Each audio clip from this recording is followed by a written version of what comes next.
2025 first shift 9:30కు Indaram 1A బాయ్, 3 మేనేజర్లు, 30 మంది అధికారులు,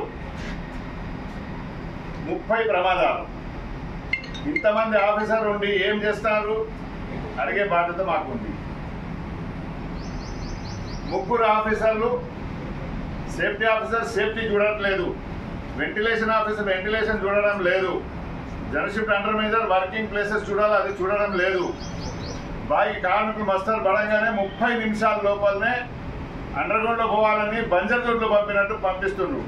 3 గంటల దాకా వీళ్ళు మీద మస్తర్ పడ్డ 3 గంటల దాకా వీళ్ళు మీదనే ఉంటారు ఈ ఆఫీసర్లు అందరూ. ఇవాళ ప్రమాదం జరిగింది. 30 సంవత్సరాల వయసున్న కార్మికుడు నడుము ఇరిగింది, కాలు ఇరిగింది, చెయ్యి ఇరిగింది, కుటుంబానికి అక్కడ రాకుండా అయిండు. ప్రమాదం ఉన్నది ఉన్నట్టుగా రాకుండా స్లిప్ అయి పట్టడం రాసింది. ఏం తమాషా చేస్తున్నావా? స్లిప్ అయి పట్టడం ఏం అంటే మా కార్మికులందరూ చెప్పులు బట్టి కొట్టలేదనా? గుర్తుపడి బట్టి అంటారు. తప్పుడు రిపోర్ట్ రాస్తే తప్పుడు రిపోర్ట్ ఎందుకు రాసినావు అడుగుతున్నాం మేము. ఆఫీసర్ అసోసియేషన్ వత్తాసు పడుతుందా? ఆఫీసర్ అసోసియేషన్ దీనికొరకే ఉందా? మీ ఆఫీసర్లు తప్పుడు చేస్తే మేము అడగద్దు, ఎక్కడ వంగు అంటే వంగాలా? ఆఫీసర్ అసోసియేషన్ మీ పనులు మీరు చేయకుండా మీకు ఏటీసీ ఐఎన్టీసీ తోటి ములాఖాత్ అయి ప్రైవేట్ వాళ్ళకి అప్పచెప్పని నాటకాలు చేస్తున్నారు. మొన్న సీఎంఎండి దగ్గర ఉప ముఖ్యమంత్రి దగ్గర పోయారు, బ్లాక్లన్నీ అమ్మేసేయండి, దోచుకోండి, కాంట్రాక్టర్లను మేము దోచుకుంటామనే విధంగా మీ ప్రవర్తన. మీరు మా కార్మికులను జోలికి వస్తే ఇంకా తరమలేదు, ఆ రోజు కొట్టలేదు, ఏం పీక్కుంటారో పీక్కోండి. జీఎంకి వచ్చి మెమరాండం ఇస్తారా? మీ ఆఫీసర్ల ప్రమోషన్ చూడు. జూనియర్లకు ప్రమోషన్ ఇస్తే ఎందుకు నిద్రపోతున్నావు? 15 నుండి డిప్యూటీ మేనేజర్లకు మేనేజర్ ప్రమోషన్ ఇవ్వలే. డిప్యూటీ మేనేజర్ పోస్ట్ చేస్తారు వాళ్ళు. వాళ్ళకి ప్రమోషన్ ఇప్పించే దమ్ము లేదు. ఇది పిఎన్పి టీఆర్పి 5 సంవత్సరాలు ఇవ్వాలి, అది ఇప్పించడం చేత కాదు. బయట వాళ్ళని తీసుకొస్తే ఆఫీసర్లను తీసుకొస్తే మీ మీద ఎస్టీపీలో కానీ అక్కడ కానీ రిటైర్ అయిన మీ దగ్గర పెడితే వాళ్ళని అడ్డుకునే శక్తి లేదు. కానీ కార్మికులు మేము సమ్మె చేస్తా ఉంటే మీరు మొదటి నుండి కూడా కార్మిక వ్యతిరేకులు. సీఎంఓఏ ఆఫీసర్ మిత్రులారా, మీకు చేసేది ఏం లేదు. ఎవరైనా చచ్చిపోతే మీ దగ్గర పైసలు వసూలు చేసుడు, లేకుంటే ఎవరైనా ట్రాన్స్ఫర్ అయితే వాళ్ళ దగ్గర పైసలు వసూలు, బలవంతంగా పైసలు వసూలు చేసుడు, ఎంజాయ్ చేసుడు, క్లబ్లలో తాగుడు తప్ప మీకు చేసిన శూన్యం ఒక్క పని కూడా చేయలే. మీరు విడివిడిగా ఉన్నప్పుడు పర్సనల్ ఆఫీసర్ డిపార్ట్మెంట్ సపరేట్ ఉన్నది, ఇంజనీరింగ్ డిపార్ట్మెంట్ సపరేట్ ఉంది, డాక్టర్ల డిపార్ట్మెంట్ సపరేట్ ఉన్నప్పుడు మీరు సాధించుకున్నారు. ఎప్పుడైతే సీఎంఓఏని కలిసిన తర్వాత మీరు గంగలు కలిసిన మా సింగరేణిలో కదా, ఎలక్షన్ అయిన తర్వాత ఏటీసీ ఐఎన్టీసీ గంగలు కలిపినట్టు మీరు కూడా ఆఫీసర్ అసోసియేషన్ ఇచ్చేస్తున్నారు. కానీ మేము హెచ్ఎంఎస్ నీతిగా నిజాయితీగా పనిచేస్తుంది, కార్మికుల కోసం పనిచేస్తుంది. కార్మికులు ఎక్కడ ఆపదన్నా మేము ఆదుకుంటున్నాం. ప్రొడక్షన్ కొరకు మేము పనిచేస్తున్నాం. ప్రొడక్షన్ మీ ఒక్క అండర్ మేనేజర్ లోపల దిగాడు, వర్కింగ్ ప్లేస్ చూడడు, ఏం చూడడు. కార్మికుల పైన పెత్తనం చలాయించుకుంటా కర్ర పెత్తనం చేస్తున్నారు. అసలు ఒక్క ఆఫీసర్ కూడా సింగరేణి కార్మికునికి పని చెప్పవలసిన అవసరం లేదు.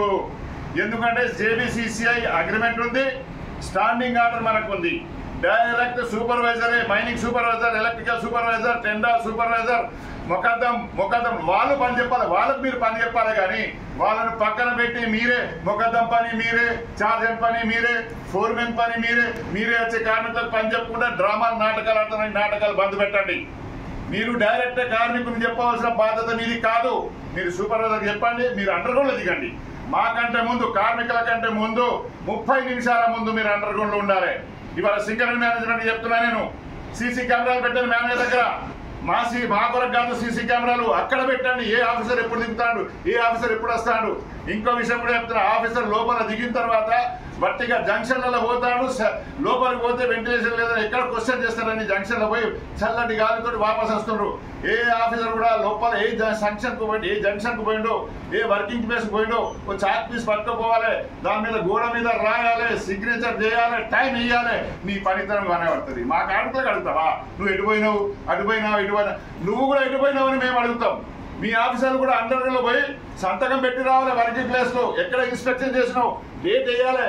ఇక్కడ ఓసిపి జీడీకే టూయింగ్ ల్యాండ్ లో ఒక వర్క్మెన్ ఇన్స్పెక్టర్, దొంగ వర్క్మెన్ వీళ్ళు పెట్టుకున్న ఇన్స్పెక్టర్ ఆయన ఒక 6వ కేటగిరీ 5వ కేటగిరీ మనిషి లోపల చాకీస్ పట్టుకుపోయి రవి అని రాసుకొచ్చిన అట్లా రాయించకూడదు. మీ సంతకం ఉండాలి అక్కడ.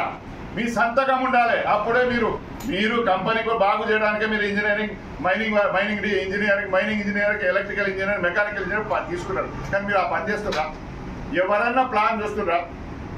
మేమేమైనా అల్లరి చేస్తే మేము కార్మికుల సమస్యల మీద మేము మాట్లాడితే ఆఫీసర్ అసోసియేషన్ మొత్తం వచ్చాట ఇక్కడ మా ఇది పోయింది, మా పరువు పోయింది, మా ఇజ్జత్ పోయింది. మా రోజు మా కార్మికుల పరువు పోతుంది. ఫస్ట్ మిస్టర్ ఆఫీసర్ అసోసియేషన్ మిత్రులారా, మా కార్మికులకు మర్యాద ఇవ్వండి. ఏ ఒక్క నా కొడుకన్నా మర్యాద ఇస్తాడు. ఆ మజదూరుని విలువ అంటారు. నువ్వెవరు గా మజదూరు అనడానికి నీకెవరు ఇచ్చిన అధికారం? ఇంకా వాచ్మెన్ కానీ విలువ అంటారు, ఆ ఎలక్ట్రీషియన్ కానీ విలువ అంటారు. ఆ యూనియన్ కూడా వచ్చిండు, వాడు వచ్చిపోయింది అంటారు. వాడు వీడు మీరు అంటారు. మేమందరం కూడా కార్మికులు అంటే ఎవ్వరు కూడా వాడు వీడు అంటే మేము కూడా మిమ్మల్ని వాడు వీడు అంటే మీరు భరించే శక్తి ఉండాలి మీకు. కనుక మీరు మర్యాద ముందు నేర్చుకోండి. కార్మికుని నిలబెట్టి మాట్లాడతారు. ఇవాళ కూడా లోపల కూర్చుండనివ్వరు. మాసిపోయిన బట్టలు ఉంటే దూరం కొడతారు. పైరవికాలు బ్రోకర్లు అయితే ముందట కూర్చోబెట్టుకుంటారు. నా ఇన్ని నీ ఎన్ని పెడతారు. ఇవాళ ప్రతి మైన్లో పాపం మా కార్మికుని కారు ఉంటే కథం స్మాసిగా కారు ఉంటే నీ కారు పెట్టు, డీజిల్ వేసుకొని రా, మా అత్తగారింటికి పోవాలి, ఆ పార్టీకి పోవాలి, ఈ పార్టీకి పోవాలి. మొన్న ఏది మన ఏఎల్పి మైన్లో అండర్ మేనేజర్ కార్మికుని కారు తీసుకుపోతే కార్మికుడు చచ్చిపోయింది యాక్సిడెంట్ అయ్యి. ఇటువంటి ఎన్నో ఉన్నాయి. మేము నోరు విప్పితే మీ చరిత్ర బట్టబయలు అవుతుంది, పండారం అవుతుంది. కనుక యూనియన్ మీద కంప్లైంట్ ఇచ్చుడు కాదు. మీరు మీ సక్రంగా పనిచేయండి. మా కార్మికులకు మర్యాదగా చూడండి, మర్యాద ఇవ్వండి, కూర్చుండబెట్టి మాట్లాడండి, ఒక గ్లాస్ నీళ్ళు తాగండి. మేము మందు తాగిమంటలేం, ఛాయ్ తాగిమంటలేం. సమస్య వినండి. వినే ఓపిక లేదు. వాడు వీడు అనుకున్న మీరు అంటారు. మేము మాట్లాడితే మమ్మల్ని తిట్టిండు. ఏం తిట్టినాం? ఇవాళ సింగరేణి మేనేజ్మెంట్ ఒకటే చెప్తున్నా. అక్కడ ఉన్న ముగ్గురు ఆఫీసర్లు తప్పుడు రిపోర్ట్ ఇస్తే, ఒకవేళ ఎప్పుడన్నా సెక్యూరిటీ గార్డ్స్ ఏమైనా రాంగ్ రిపోర్ట్ ఇస్తే కంపెనీకి చీట్ చేసినామని వాళ్ళకి సస్పెండ్ చేసినాం. ఇవాళ యాక్సిడెంట్ అయినా పెద్ద యాక్సిడెంట్ హాస్పిటల్ పన్నాడు, నడు మెరిగింది. ఇంతవరకు తప్పుడు రిపోర్ట్ ఇచ్చిన అండర్ మేనేజర్లకు ఎందుకు సస్పెండ్ చేయలేదని మేనేజ్మెంట్ కూడా డిమాండ్ చేస్తున్నాం. కనుక ఇవన్నీ పిచ్చి వేషాలు బంద్ చేయండి. యూనియన్ల మీద అటాక్ చేయడం బంద్ పెట్టండి. మీ చరిత్ర అంతా మాకు తెలుసు. వేజ్ బోర్డు మేము సాధిస్తా ఉంటే హైకోర్టుకు పోయి జబల్పూర్ హైకోర్టులో పోయి వీళ్ళకి జీతాలు పెంచొద్దు అన్నోళ్ళు ఈ దగులు బాధ్యులు మా గురించి మాట్లాడతారా? హెచ్ఎంఎస్ జబల్పూర్ హైకోర్టులో కేసు వేసింది కాబట్టి 11వ వేజ్ బోర్డు అగ్రిమెంట్ లేకుండా అగ్రిమెంటే కాకపోతే